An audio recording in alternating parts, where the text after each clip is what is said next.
hari ini saya melakukan atau create video berkenaan dengan pendulum. Okay, kita akan lihat apakah pendulum, bagaimana ia berfungsi, bagaimana memilih pendulum dan bagaimana menggunakannya. Ya, jadi apakah pendulum? Pendulum adalah satu alat yang digunakan untuk meramal masa hadapan. Jawapan yang diberikan biasanya ya atau tidak sahaja. Okay, dan ia juga selalu digunakan untuk membuat keputusan. Ya, kadang-kadang kita buntu untuk membuat keputusan, jadi kita menggunakan pendulum sebagai macam guide lah, sebagai advisor, penasihat. Okay, jadi bagaimanakah ia berfungsi? Okay, pendulum ini ada dua cara lah bagaimana ia boleh memberi jawapan. Cara pertama adalah dengan menggunakan entiti-entiti tertentu. Okay, mungkin menggunakan spirit dan sebagainya. Anda memanggil spirit dan spirit itu bantu untuk memberi jawapan. Tapi cara kedua adalah lebih natural dan lebih positif. Okay, so kadang-kadang bila kita menggunakan entiti tertentu, kita tidak tahu apa implikasinya. Ya, apabila kita menggunakan entiti tersebut. Jadi cara kedua adalah lebih natural, okay? Yaitu dipercayai bahwa kita mempunyai dua tahap kesedaran. Kesedaran kita sebagai manusia, di mana kita mempunyai jasad, kita tinggal dalam dunia 3 dimensi, kita punya sense of time, masa bergerak secara linear, iaitu barisan lurus. Kita mempunyai masa lalu, masa kini dan masa hadapan. Tidak mungkin masa lalu beroverlap dengan masa kini. Masa kini juga tidak akan overlap dengan masa hadapan. Okey, ia akan masa lalu, masa kini, masa hadapan. Apabila masa berlalu, masa depan menjadi masa kini menjadi masa lalu. Okey, ia tidak akan terbalik dan sebagainya. Tapi kita punya roh, okey, roh kita. So kita sedar ya, apabila kita punya jasad sudah tidak ada, kita meninggal, jasad kita sudah masuk ke tanah, okey, sudah reput, roh kita masih lagi wujud. Ada agama yang percaya roh tersebut pergi ke alam kubur, ada yang agama percaya roh tersebut akan lahir semula dan sebagainya, tapi roh tidak akan macam hapus. Okey, jasad boleh hapus, roh tidak boleh hapus. Jadi roh ini dia wujud dalam dimensi yang lebih tinggi. Okey, dimensi 4 dimensi, 5 dimensi, di mana masa tidak bergerak secara garis lurus seperti di dunia 3 dimensi. Okey, masa lalu, masa kini dan masa depan berlaku pada masa yang sama. Jadi roh kita, kesedaran kita yang lebih tinggi ini tahu apa yang bakal berlaku di masa depan, dan apabila kita bertanya menggunakan pendulum, ia adalah merupakan roh kita ataupun kita punya kesedaran yang lebih tinggi yang memberi jawapan masuk ke badan kita, ke tangan kita yang memegang pendulum, dan jawapan itu akan translate pada gerakan pendulum ya, ataupun pendulum. Ada yang logam seperti ini, Anda boleh lihat dia diperbuat daripada logam. Tapi yang paling popular, dia juga boleh dibuat daripada kayu, tetapi yang popular adalah kristal. Sebab kristal juga mempunyai kegunaannya sendiri ya.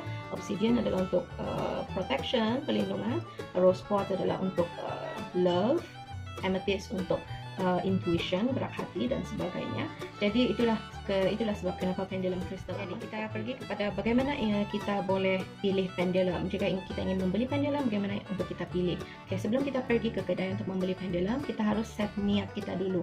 Untuk apa kita ingin pendulum? Untuk kegunaan sendiri ataupun untuk kegunaan orang lain. Okay, kita ingin buat reading untuk orang lain atau guna sendiri saja, dan nyatakan niat kamu tersebut. Okay, hari ini saya ingin pergi ke kedai membeli pendulum untuk buat browsing work untuk orang lain ataupun untuk diri saya sendiri. Lepas tu doa bahwa anda akan jumpa pendulum, anda akan dapat pendulum yang sesuai dengan anda. So bukan semua pendulum sesuai dengan kita ya. Kadang-kadang ya, dan secara energetik kita tidak sesuai dengan pendulum tersebut. Jadi kita tidak boleh gunakan pendulum yang tidak sesuai, sebab ia tidak akan memberi jawapan yang tepat ataupun ia akan berdiam diri. Ia tidak akan bergerak langsung. Okey. Jadi pergi ke kedai, kita pilih pendulum. Mungkin anda pergi ke kedai kristal, mungkin ada 3 pendulum yang anda pilih dari segi rupa, paras dan sebagainya. Lepas tu anda perlu lakukan sedikit ujian ya.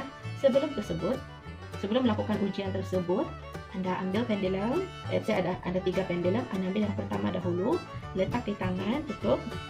Bayangkan ada cahaya putih ya, cahaya putih menyelubungi pendulum ini, dan anda nyatakan saya bless pendulum ini dengan kebenaran dan cahaya.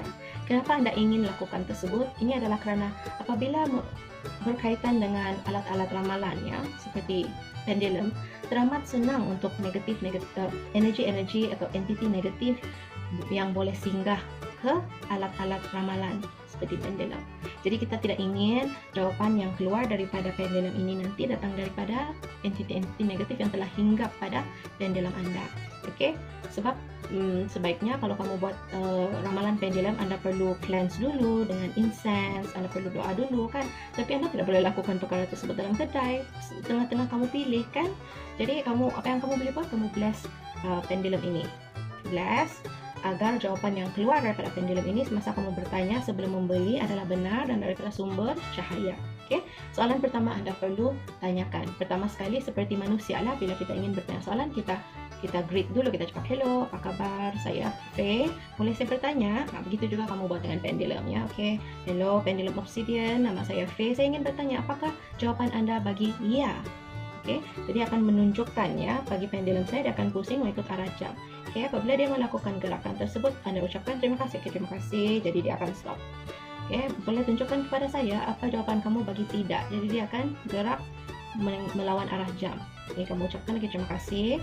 Okey, lepas tu kamu tanya soalan yang kamu tahu jawapannya. Contohnya anda adalah seorang wanita, kamu tanyalah adakah saya seorang lelaki? Atau adakah saya seorang pria? Jadi dia akan menjawab tidak ya, melawan arah jam. Jadi anda tahu bahwa yang memberi jawapan yang tepat. Okey. Jadi soalan terakhir anda haruslah, adakah anda ingin bekerja sama dengan saya? Wahai pendulum.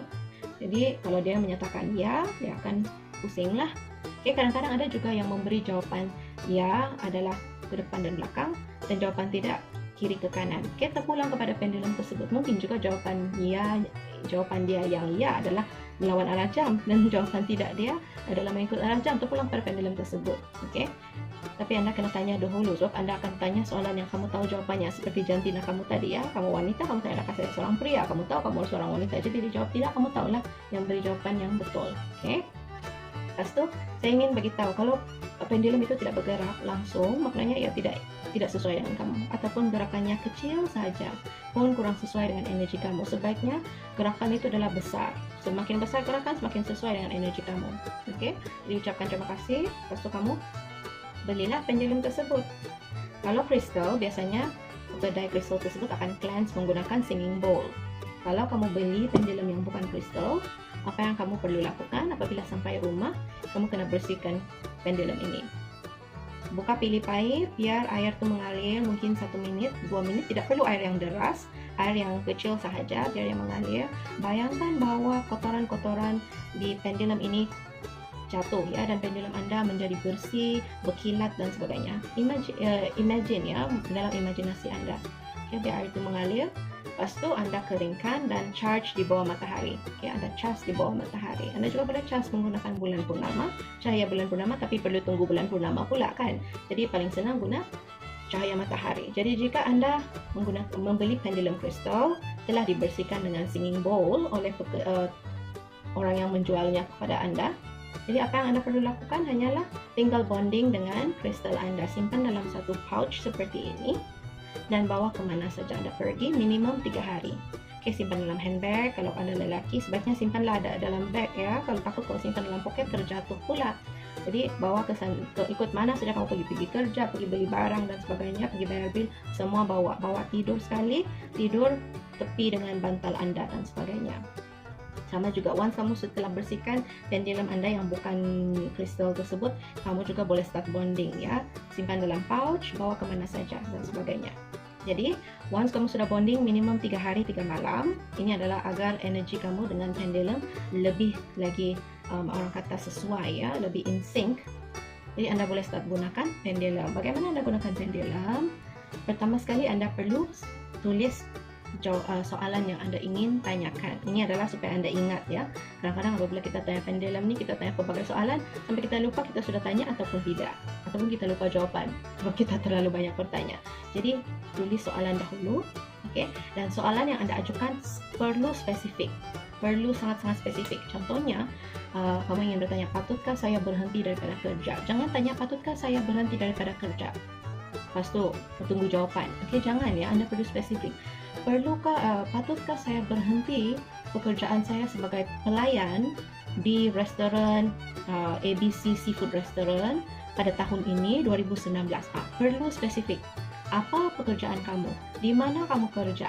Bila kamu ingin berhenti tahun ini, nyatakan tahun depan nyatakan tahun. Okey, perlu spesifik. Jangan cakap patutkah saya berhenti kerja. Kamu kena ingat ya, di dunia roh, okey, 4 dimensi, 5 dimensi, masa tidak sama dengan kita. Masa lampau, masa kini, dan masa depan semua berlaku pada masa yang sama. Kadang-kadang kamu patut berhenti daripada pekerjaan kamu yang kamu akan dapat tahun-tahun akan datang, tapi kamu patut berhenti. Apabila kamu tanya soalan seperti itu, dia menjawab iya, sebab dia merujuk kepada pekerjaan di masa hadapan yang kamu patut berhenti, bukan pekerjaan yang sekarang. Jadi itu bahayanya. Jadi kamu perlu betul-betul spesifik. Oke, patutkah saya berhenti dari pekerjaan saya sebagai pelayan restoran di ABC Seafood Restaurant pada tahun ini 2019?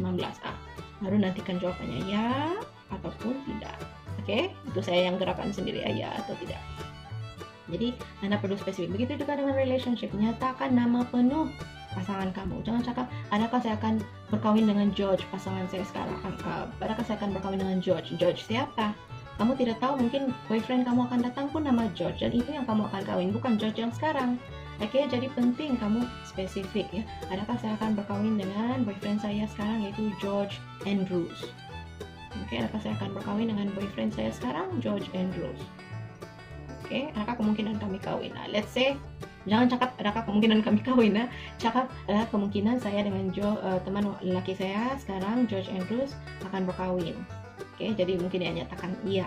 Tapi kamu tanya lagi, bilakah saya dan teman lelaki saya kini, George Andrews, akan berkahwin? Adakah tahun ini 2019? Jadi dia akan nyatakan iya atau tidak.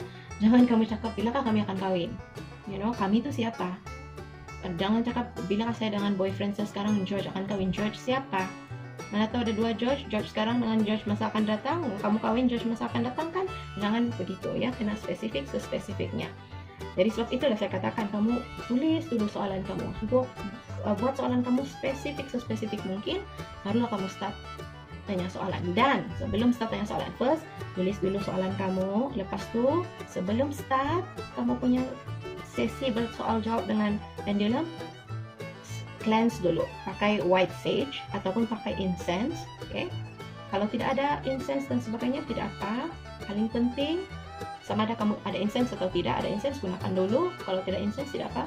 Langkah seterusnya doa. Tutup, bayangkan cahaya putih menyelubungi kamu, pendulum kamu dengan diri kamu dan tempat kamu melakukan bacaan tersebut, dan doa.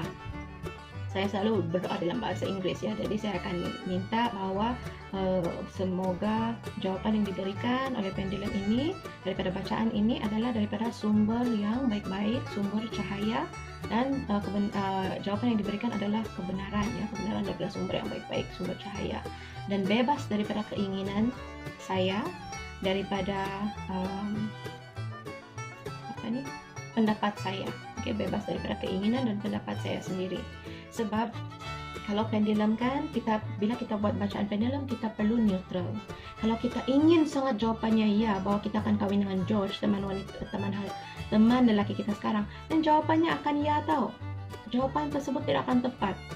Jadi sebab itulah kamu perlu neutral dalam pikiran kamu, dan kamu kena doa sebelum mula bacaan kamu bahwa bacaan kamu akan tepat dan tidak diganggu oleh pendapat kamu dan keinginan kamu. Biarlah jawapan itu adalah yang sebenar, dan kebenaran tersebut adalah daripada sumber yang baik-baik, sumber cahaya. Oke? Jangan terlalu inginkan jawapan yang kamu inginkan. Kalau kamu terlalu pikir apa yang kamu inginkan, jawapan akan mengikut keinginan kamu tahu, bukan perkara sebenar. Oke? Jadi itulah, selepas kamu doa, baru kamu start tanya soalan yang kamu telah tulis, dan tulis jawapan yang kamu dapatlah. Oke? Lepas tu, bila sudah habis kamu buat sesi soal jawab dengan pendulum, tutup, nyatakan, okay, terima kasih kerana bekerja sama dengan saya pada hari ini ya. Okay. Lepas tu tutuplah sesi tersebut. Kalau saya selalu ni lah ucap terima kasih. Jadi yang paling sesuai untuk kamu lakukan untuk menutup sesi kamu, katakan terima kasih, letak dia di situ biar dia rehat dulu sebelum kamu simpannya. Oke. Jadi itulah cara apa itu pendulum, bagaimana ia memberi jawaban, bagaimana untuk memilih pendulum, dan bagaimana untuk menggunakan pendulum. Saya harap video ini memberi manfaat kepada kamu. Sila tanya soalan jika Anda masih confused, oke? Sila komen di comment section di bawah. Juga komen jika Anda rasa video ini berguna ya, bermanfaat kepada kamu. Share, like video ini, komen, dan subscribe jika Anda belum subscribe. Saya amat menghargainya. Sekali lagi, terima kasih kerana menonton video ini, dan saya akan jumpa Anda di video-video akan datang.